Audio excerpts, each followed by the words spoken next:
சிவப்பு நிறத்தில் காட்டப்பட்டுள்ள அனைத்து இரத்த நாளங்களும் ஆர்டரிஸ் என்று அழைக்கப்படுகின்றன. ஆர்டரி என்பது இதயத்திலிருந்து இரத்தத்தை உடலின் மற்ற பகுதிகளுக்கு கொண்டு செல்லும் இரத்த நாளமாகும்.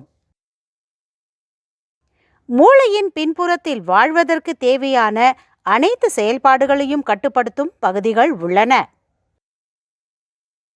மூளையின் இந்த பகுதிக்கு பேசிலர் ஆர்டரி வழங்குகிறது. இது 2 ஆர்டரிஸ்கள் ஒன்றாக இணைப்பதன் மூலம் உருவாகுகிறது. இப்போது நோயாளியின் பிரச்சனையை பற்றி நாங்கள் உங்களுக்கு கூறுவோம். சில நோயாளிகளுக்கு மூளைக்கு வழங்கும் ஆர்டரிஸ்களில் அதிக கொழுப்பு உள்ளது.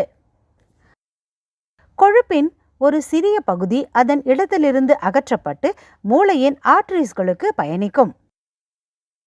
இந்த உறைவு சிவப்பு ஆர்டரியை தடுத்து மூளையின் அந்த பகுதிக்கு இரத்த ஓட்டத்தை நிறுத்தலாம்.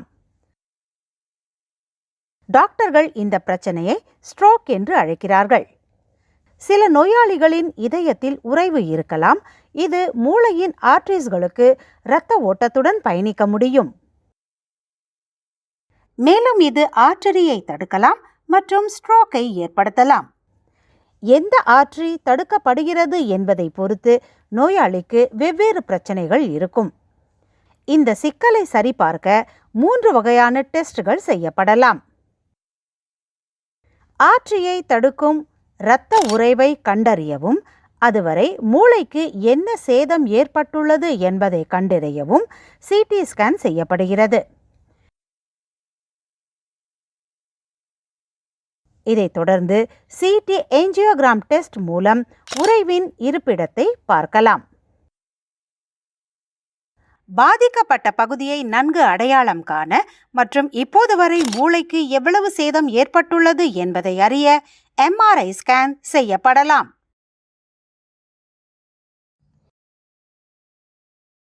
ஸ்ட்ரோக் ஏற்பட்டால் மூளைக்கு மேலும் சேதம் ஏற்படாமல் தடுக்க நோயாளிக்கு அவசரமான சிகிச்சை அளிக்க வேண்டும்.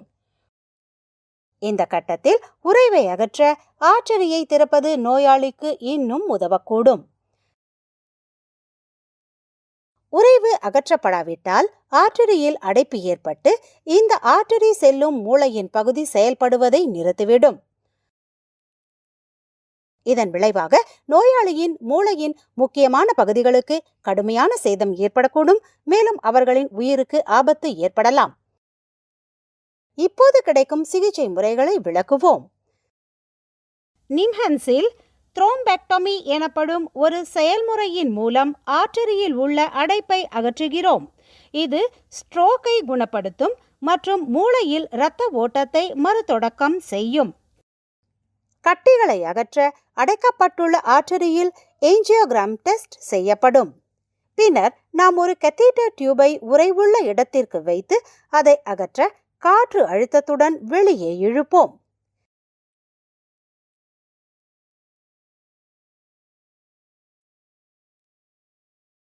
செயல்முறையின் போது உறைவை கரைத்து ஆர்டரியில் உள்ள அடைப்பை நீக்க ஆர்டரிக்குள் ஒரு மருந்தை செலுத்த முடிவு செய்யலாம். சில நோயாளிகளுக்கு உறிஞ்சுவதன் மூலம் உறைவை அகற்ற முடியாது. இந்த விஷயத்தில் ஒரு ஸ்டென்ட்டை பயன்படுத்தி அதை அகற்ற முயற்சிக்கலாம். ஸ்டென்ட் என்பது ஒரு வெற்றுக்குழாய். அது இரத்த நாளத்தை திறக்க வைக்க அதில் செருகப்படுகிறது. ஆர்டரி திறந்த நிலையில் இருப்பதை உறுதிப்படுத்த நாம் ஸ்டென்ட்டை ஆர்டரிக்குள் வைக்க வேண்டியிருக்கும். செயல்முறைக்கு பிறகு நோயாளிக்கு நரம்பியல் பராமரிப்பு தேவைப்படும் மற்றும் நியூரலாஜிக்கல் ஐசியு அல்லது வார்டுக்கு மாற்றப்படுவார். இந்த சிகிச்சையில் சில ஆபத்துகள் உள்ளன. உறைவை அகற்றும் நேரத்தில் அது சிறிய துண்டுகளாக உடைந்து சிறிய ஆர்டரிகளுக்குள் அடைப்பை ஏற்படுத்தலாம்.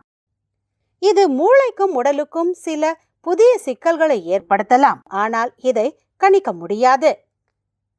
சில நேரங்களில் உறைவை அகற்றுவது கடினம். அதனால் ஆர்டரியில் உள்ள அடைப்பை நீக்க இயலாது.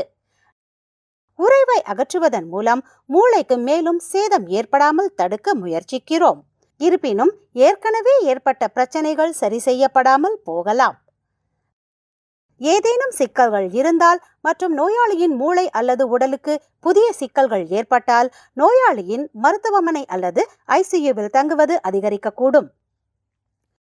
நோயாளிக்கு ஸ்ட்ரோக்கை ஏற்படுத்திய கார்டியாக் அல்லது இதய பிரச்சனைகள் இருந்தால் அவர்களுக்கு அதிக இதய பராமரிப்பு தேவைப்படலாம். நிம்மென்ஸில் கார்டியாலஜி துறை இல்லை என்பதால் நோயாளி இருதய சிறப்பு மருத்துவமனைக்கு பரிந்துரைக்கப்படுவார். நோயாளியின் இருதய நிலை சிகிச்சையின் இறுதி நிலையாகும். நோயாளியின் நிலை மற்றும் அதற்கான சிகிச்சையை புரிந்து கொள்ள இந்த விளக்கக்காட்சி உங்களுக்கு உதவியது என்று நாங்கள் நம்புகிறோம்.